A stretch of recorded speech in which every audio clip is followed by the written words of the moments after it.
The other reason why games are so expensive is more international reasons. So this is where things get a little bit political. Tariffs. So this is where things get a little bit political, and I take you into a little bit more of a civics econ type of lesson, right? So let's say you have two countries. You have country A and country B. Country A is a huge country, big population, big economy, big manufacturing base.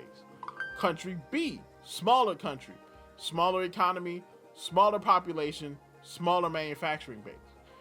Tariffs are protective measures, protective taxes that countries use to make money, but also to protect local markets from more powerful markets, flooding them with goods, right? So let's say one tariff would be like an overall trade tariff that country B will put on country A because country A has a much larger economy than it.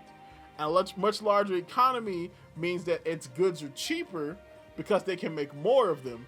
So if they flood their goods into country B, they basically kill country B's markets, and that's it. GG's, you just screwed your economy.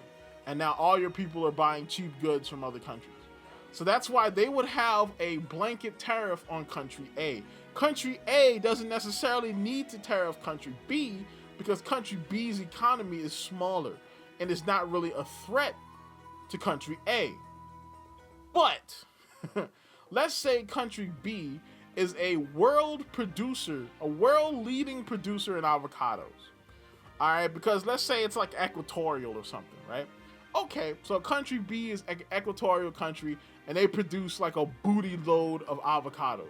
They can outproduce country A in avocados in multiples, just multiple times more avocados can be produced in country B than in country A. So then country A would not put a blanket tariff on country B, they would tariff the avocado sector of country B. All right, yes, I'm talking about avocados in the Nintendo video, but bear with me here.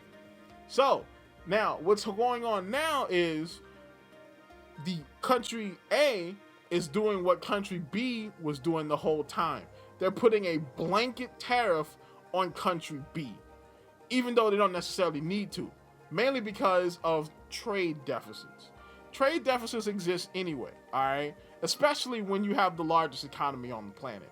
So there's no real need to fix them because they don't hurt you like they would hurt country B. So now that country A is doing a blanket tariffs, not just on the avocados, but on everything that country B is doing, country B does reactionary tariffs against country A. Thus, country A does even more tariffs against country B, and now we're in a trade war. So this takes up the price of every good that goes between these countries. And that's what's happening. All right. Japan is selling products manufactured in Vietnam. There's a 46% tariff on that. So 46% of the price of that product has to be paid in tariffs in order to sell it in America, which is probably why they delayed the pre-orders for the Switch 2, because we're probably going to get a price hike. That's what's happening when it comes to this whole thing.